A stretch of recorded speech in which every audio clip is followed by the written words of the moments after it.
Bevor wir Waldsassen verlassen, drehen wir noch eine Runde vor dem Kloster und begrüßen euch herzlich mit einem Grüezi, Servus und Hallo zu Kapitel 3 unserer Herbsttour.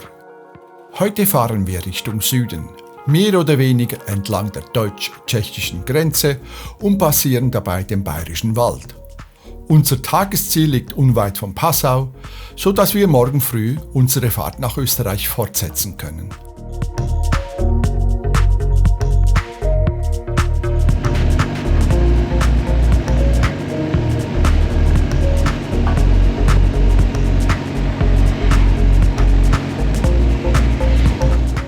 Bereits beim Beladen des Motorrads zogen dunkle Wolken über Waldsassen auf und kaum haben wir uns auf das Motorrad gesetzt, beginnen die ersten Regentropfen zu fallen.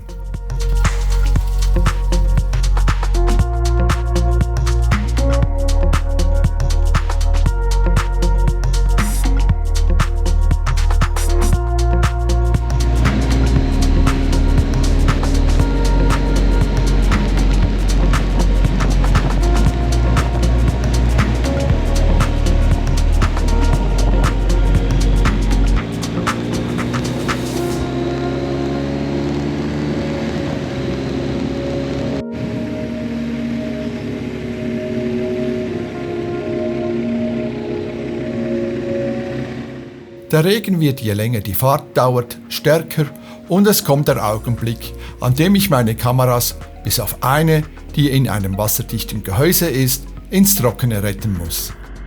Somit gibt es nun für eine Weile nur noch Bilder der Rücksichtskamera.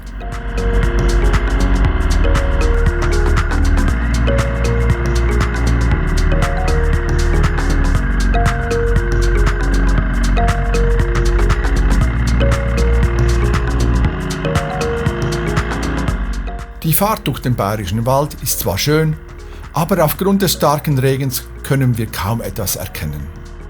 Am großen Arbersee hatten wir eigentlich eine Pause geplant, aber zusätzlich zum Regen hat sich auch dichter Nebel eingestellt. Daher setzen wir unsere Fahrt fort bis nach Zwiesel. Dort müssen wir an die Tankstelle und da es schon Mittag ist, legen wir eine Pause ein und essen eine Kleinigkeit.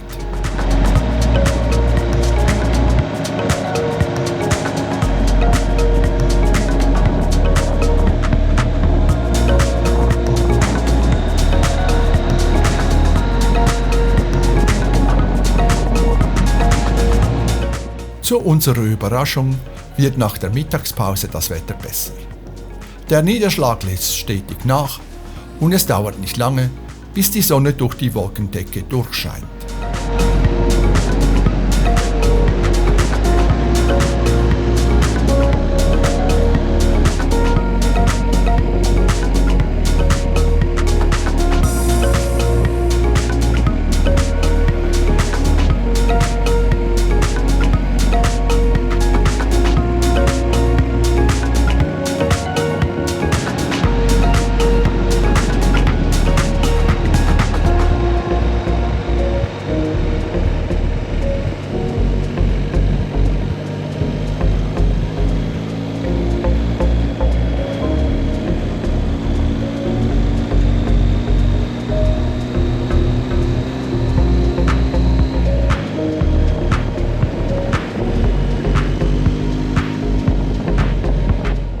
Kurz vor Waldkirchen entdecke ich am Straßenrand ein Schild, auf dem etwas von einer Whisky-Destillerie steht. Als großer Whisky-Liebhaber folge ich automatisch den Schildern und wir gelangen schließlich auf den Parkplatz des Besucherzentrums der Penninger Brennerei. Wir lassen es uns nicht nehmen, die Brennerei zu besichtigen.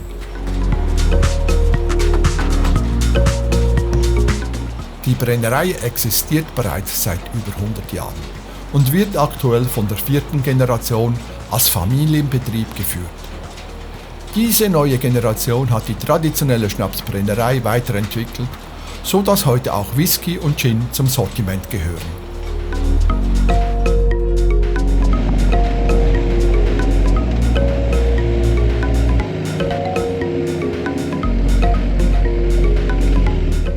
Nach einer äußerst interessanten Besichtigung setzen wir unsere Fahrt fort und erreichen wenig später unser Tagesziel Thürnau, ein idyllisches kleines Dorf in der Nähe von Passau. Morgen geht es nach Österreich. Mal schauen, ob das Wetter dann wieder besser wird.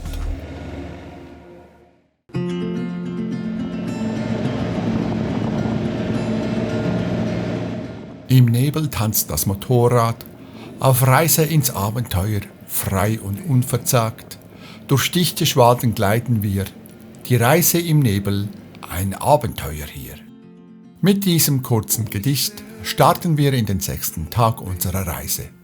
Heute werden wir Passau, den Wolfgangsee und Bischofshofen passieren, um schließlich unser Tagesziel Fusch an der Großglocknerstraße zu erreichen.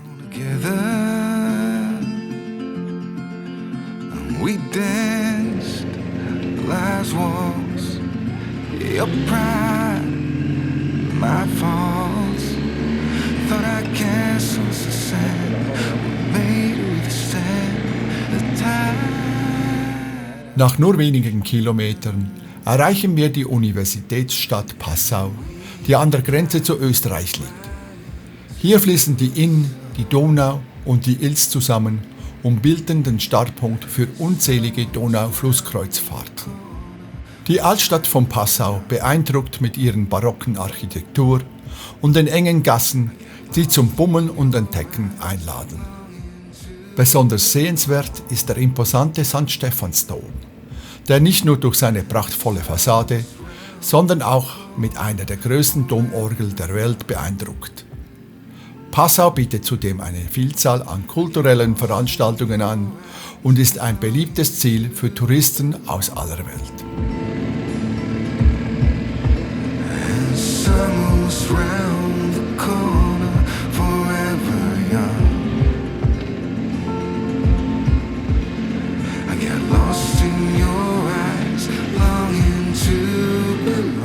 Eine Stadtbesichtigung von Passau heben wir uns für ein anderes Mal auf und verlassen die Stadt durch die kleinen engen Straßen.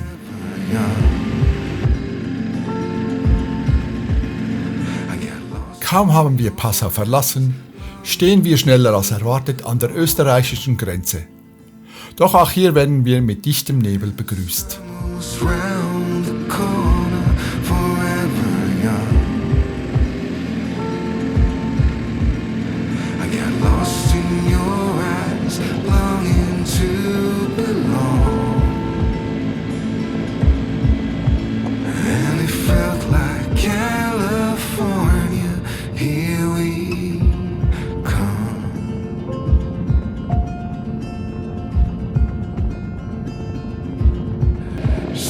I get down on my knees at the end. Langsam aber sicher kämpft sich die Sonne durch den Nebel und je höher sie steigt, desto schneller verwandelt sich das Grau in Blau.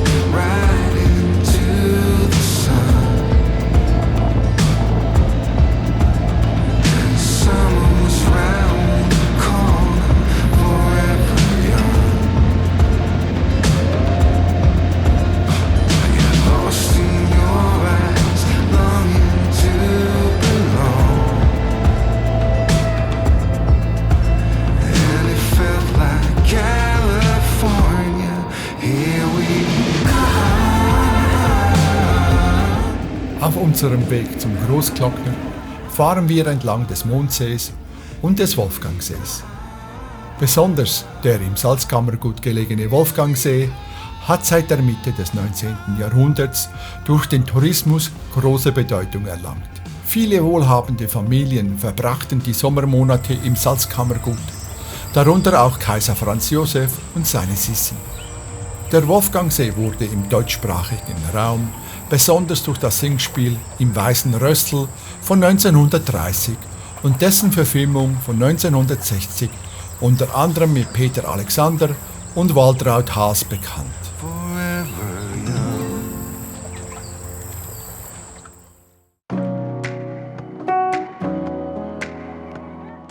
Wir setzen unsere Reise fort. Das nächste Ziel ist die Postalm. Leider gibt es nur einige wenige GoPro-Bilder, da der Kameramann mal wieder auf den falschen Knopf gedrückt hat.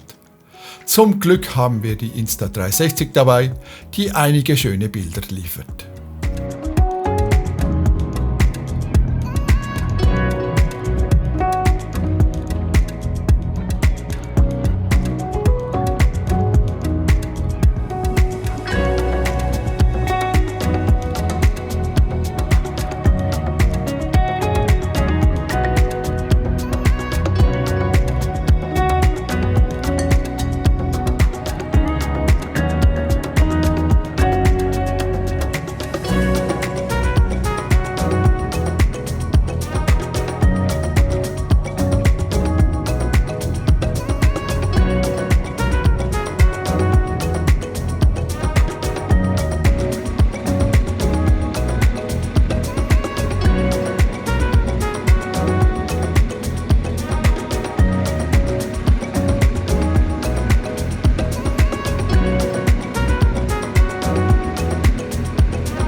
In meiner Kindheit gehörten zu Hause der Davoser Spengler Cup und die Vierschanzentournee fest zur Weihnachtszeit.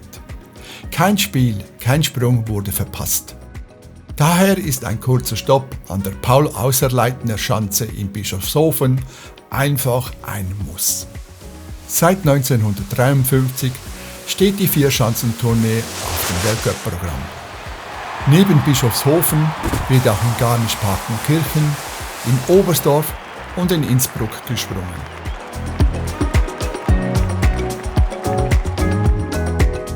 So, Schluss mit alten Kindheitserinnerungen. Weiter geht die Reise Richtung Fusch.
Die Sonne senkt sich langsam hinter den Bergen, als wir uns Fusch an der Großglocknerstraße nähern. Hier haben wir eine Unterkunft reserviert. Morgen früh geht es dann direkt zum höchsten Punkt unserer Reise, dem Großglockner, genauer gesagt zur Edelweißspitze und zur Kaiser Franz Joseph Höhe. Was wir dort alles erleben, könnt ihr im letzten Teil unserer Herbstreise sehen. Vergesst also nicht, den Kanal zu abonnieren und wenn euch die Folge gefallen hat, hinterlasst doch einen Daumen hoch. Wir danken euch und bis bald.